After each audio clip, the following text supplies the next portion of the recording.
there are people that I highly respect in comic books. One of those people is Rob Liefeld. He isn't in my top 5 artist list, but he definitely is in my top 10. A lot of people don't like his art for various reasons. There's, constant jokes about, him and drawing feet.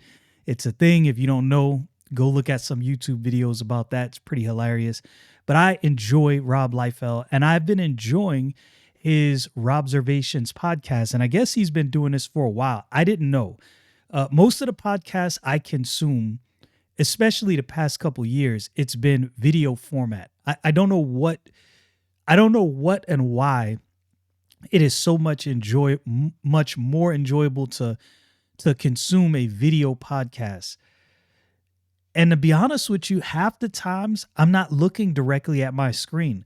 My screen may be, across the table or sitting off somewhere, and I'm listening as I'm doing something else. But something about that visual element, if there's a podcast that is on Spotify, Apple, all of that, and it's also on YouTube, I'm going to YouTube. I'm going to watch it on YouTube. I cannot explain to you why that is. I just enjoy that. Anyway, so his podcast has been audio format this whole time, which is one of the reasons why I probably didn't notice it. And there are audio podcasts I listen to, just to be clear, but he posted his first video version of the Robservations podcast, which I guess people had been asking him to do for a while. And he covered something that, so this is something that I have known because I grew up in this era. I started collecting comic books in this era, the era of, I want to say it was like from 1991 on. And he talked about the changes in art. But in this discussion, he goes over the fact that at Image Comics, they did something different. Like they abandoned the norm. And I think sometimes we are so used to doing things a certain way that if somebody goes out of that orthodoxy, we're like, yo, why is he doing that? But I think sometimes we probably need to take a step back and go, okay, hold on. Maybe this actually needs to change. Maybe something needs to be. I'll give you an example. And I didn't know this. I guess Google has been struggling in their ad revenue because ChatGPT, I guess, and other items like that, other AI tools like that, are kind of taking up a lot of the space as far as search. And I'll be honest with you, using AI to search, it is so much faster. It is so much faster. I can search. I know how to search, what words to use, search queries and on Google and on YouTube and find what I'm looking for. Sometimes it can be kind of convoluted and you got to sift through things.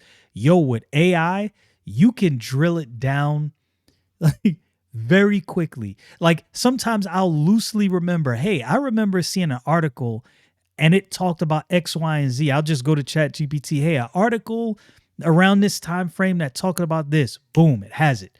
I pull up the article and there I am, off to the races, reading exactly what I was looking for, whatever. So sometimes things change. If you would have told me years ago that most people would consume video on YouTube, I would have said, what? And yet here we are.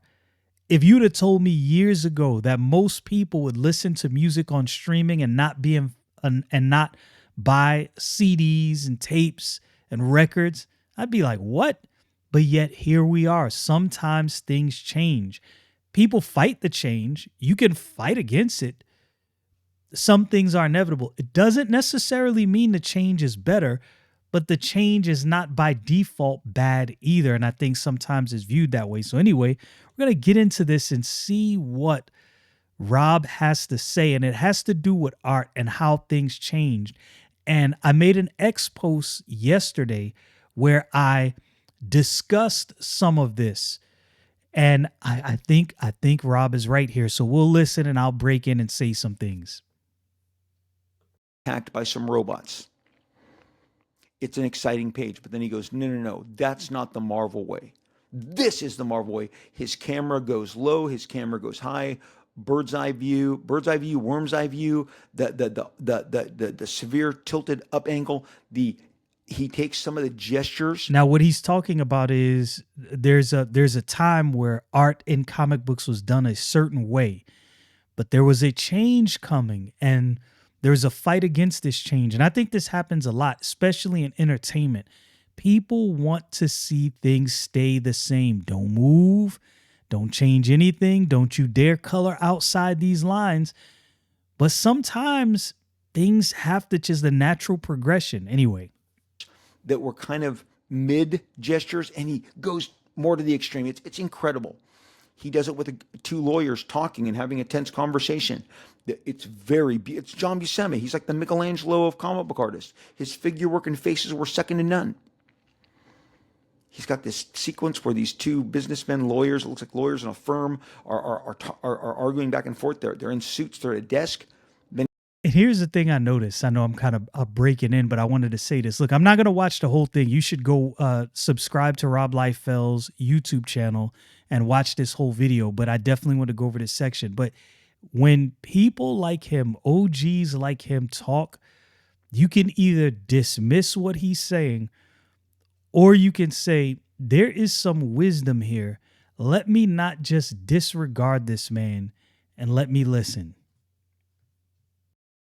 And he goes, no, let me tell you the Marvel way. And again, the angles and the compositions of each panel change to favor the heightened drama. What we did was take it a step further, because we weren't going to repeat what the guys that we loved did, because then we're just them. Then we're just John Byrne. Then we're just George Perez. We're just hollow versions of those characters. Now you see what he said. And this is the thing, and we all do this, right? Like I give an example. When I started my YouTube channel, I was following the same model other people use as far as the way, because I noticed this. Most people do thumbnails the exact same way every time, and that works. It does work. I'm not saying that it doesn't. But if you notice, when I do thumbnails, some of my thumbnails look very different. Some of them look the same, and then sometime out of nowhere, there'll be a thumbnail and you'll be like, oh, wait a minute. What happened there? This is completely different from the thumbnail the other day. This looks weird. Like some thumbnails I'm in it, some thumbnails I'm not in. What I have learned is you don't have to do things exactly like everyone else. Now, I take a gamble on things, and the gamble may work and it may not work. But if at some point, there's some times where it's like, okay, this will work. If I want to do something quick, this will work.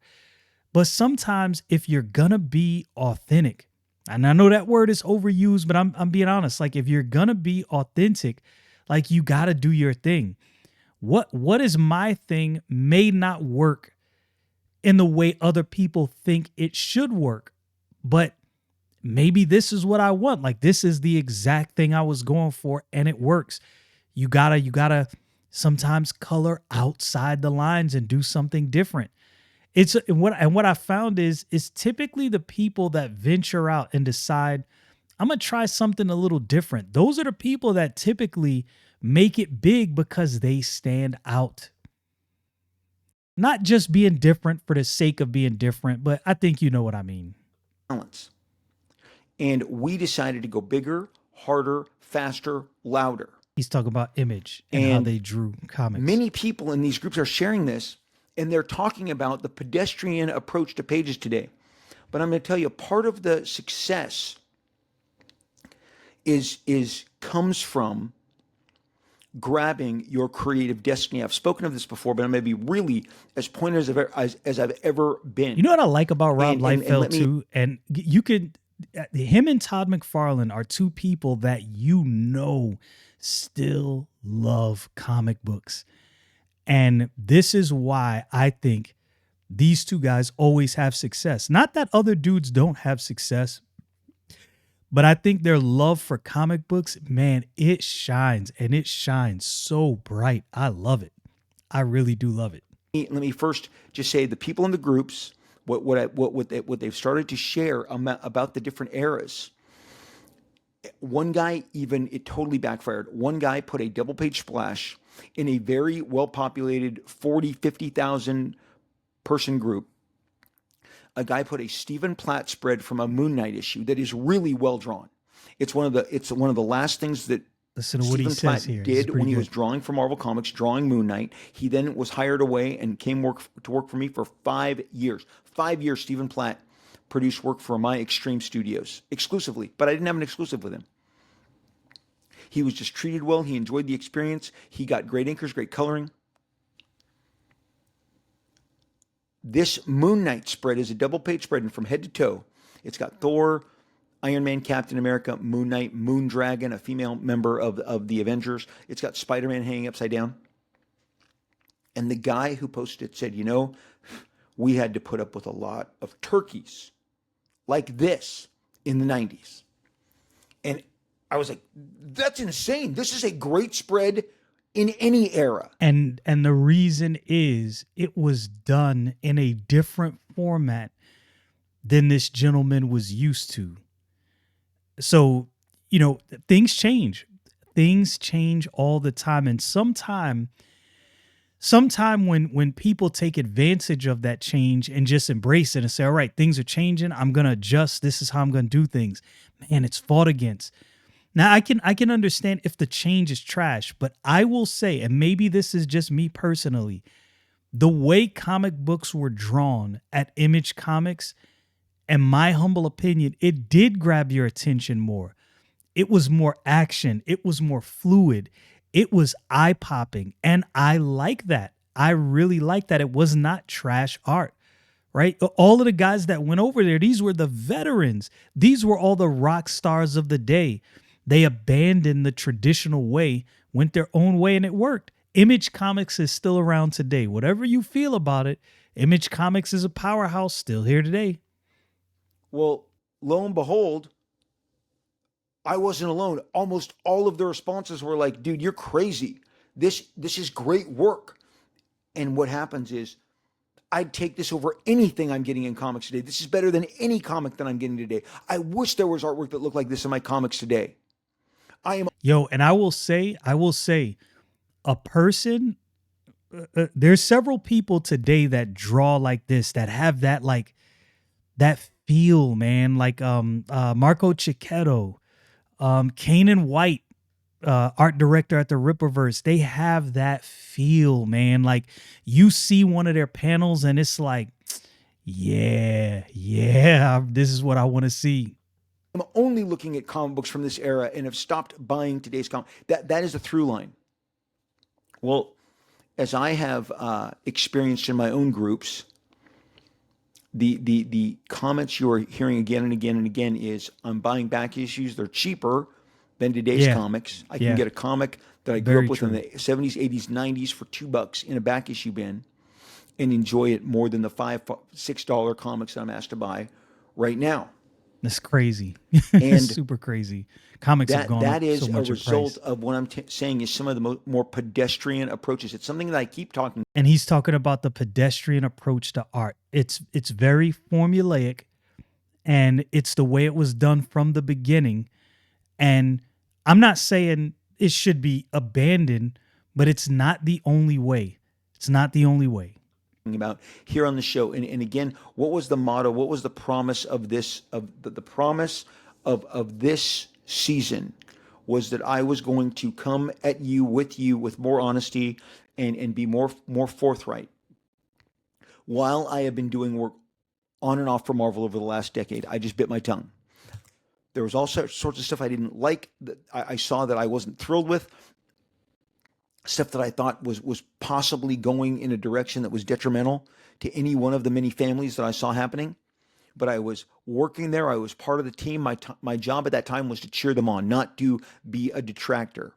But when I'm done with that, when I'm finished, when I'm walked away and now I am in business full-time 1,000% for myself, away from any of the Marvel stuff, away from any DC stuff, I can be more honest. I can be more forthright. I can be more forthcoming in what I believe. And good on him, right? Understanding that I'm working with and for Marvel. I'm not getting ready to attack them. They have things that I don't like. So we're gonna deal with this in house. I respect Rob Liefeld for that a lot. Of course, he has matured over the years because if this was him from years ago, yeah, he probably would have flew off the handle. As a younger man, he was a little more rambunctious. Believe is dragging some of this stuff down. And I see a lot of stuff trending down, not trending up. And I'm talking about the interiors of the comic book. My new Youngblood came out, and let me just thank you guys right now. Let me just thank Speaking of which, I need to pick that up. I haven't picked up the new Youngblood book yet. I think I'm gonna have to do that because this is a comic book I enjoyed when it came out back in the day. I have some of my original prints. you uh, for supporting. This is the manga editions that just came out, but this was the launch edition, which we've sold out of. This was the really the copies at Golden Apple that everyone flipped out for. You guys resuscitated the patient. I'd love to take credit, but it was you guys. You Yo, shout out again, Rob Liefeld, understanding that the fans are the lifeblood. And a lot of comic book companies don't realize that. And he realizes that. Yo, shout out to him, man. resuscitated the patient. Youngblood was dead. It was dormant. It was inactive for 5 years. It was never something that I believed I could just roll over and reactivate. It Right. had to be He through understood. careful planning and through And great fans had to execution come of through. story and art. And I even had a big time producer call me the other day and tell me, "This is the best work you've ever done. This doesn't look, there's nothing on the stands that looks like this." That is by design. That is by design, 1000% by design. And it is a reflection of what I said about creativity and taking over. Uh, Before I jumped on today, there was a guy on Twitter. He's an actual Marvel Ben Morse, formerly of, I don't know if he's still at Marvel Comics, but he talks about how then he literally posted pictures of Cable and the New Mutants and said basically that the writer had to take a back seat because the book had now taken on my dynamics, Rob Liefeld's dynamics, and reflected his interest, his work, his energy. And that's true. It's true.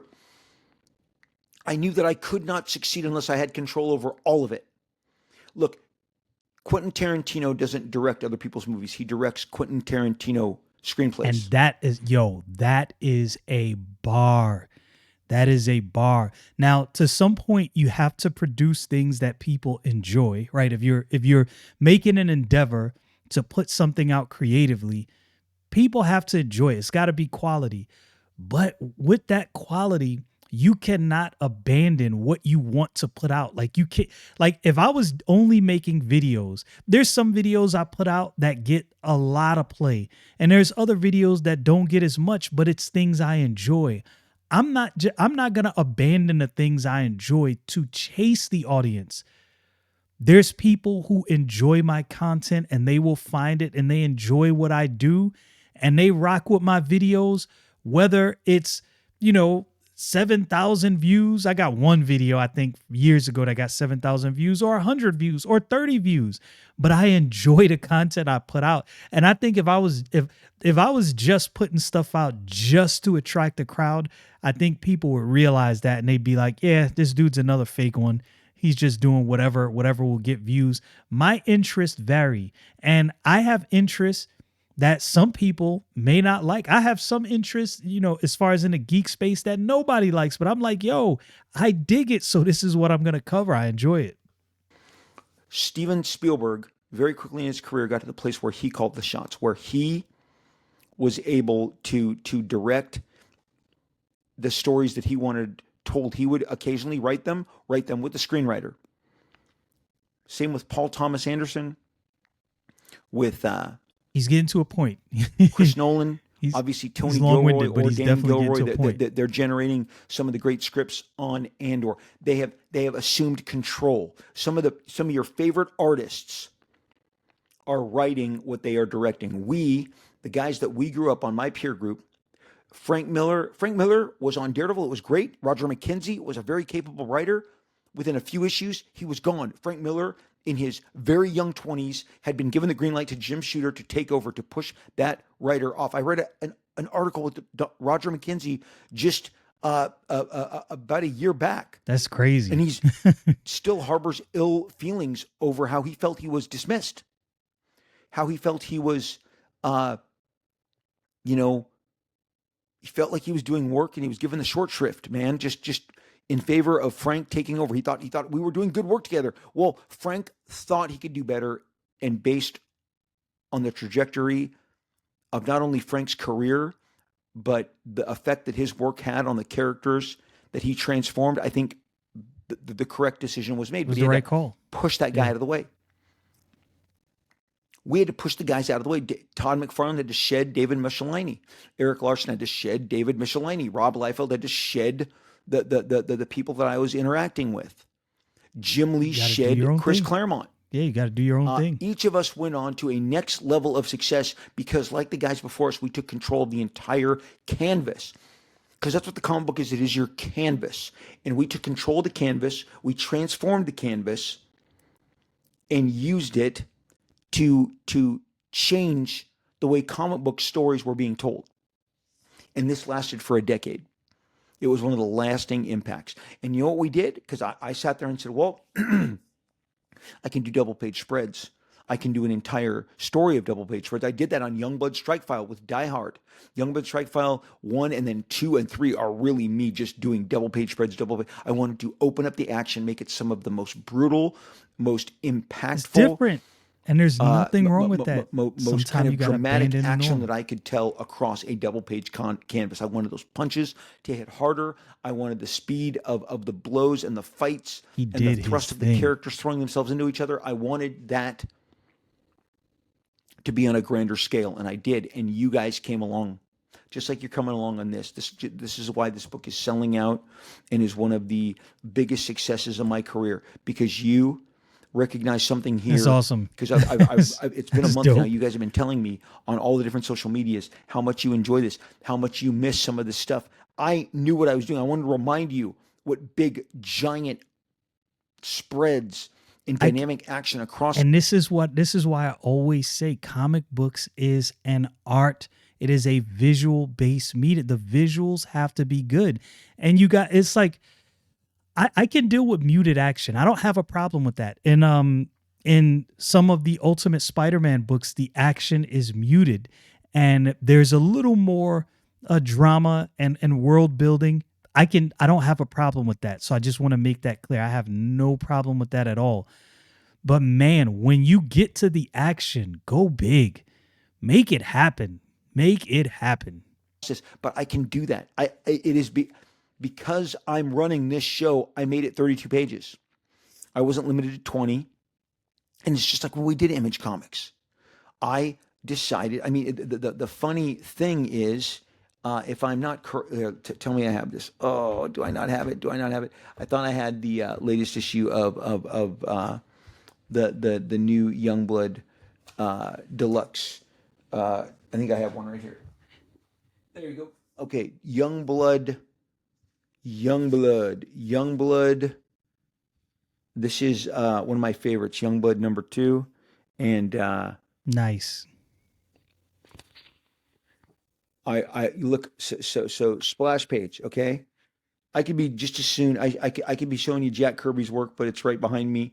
Splash page, and then you know what? I wanted to love go that, man. with He just doing his own double thing. page splash of guy in tube. Okay, big giant visuals. I dictated the page. That somebody told me this is one of their favorites when my character Brahma punches out It's just Prophet. big, Okay, big action. I dictated the pace.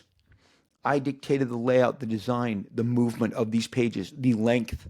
Did I want to do 25 pages, 28 pages? What did I want to do?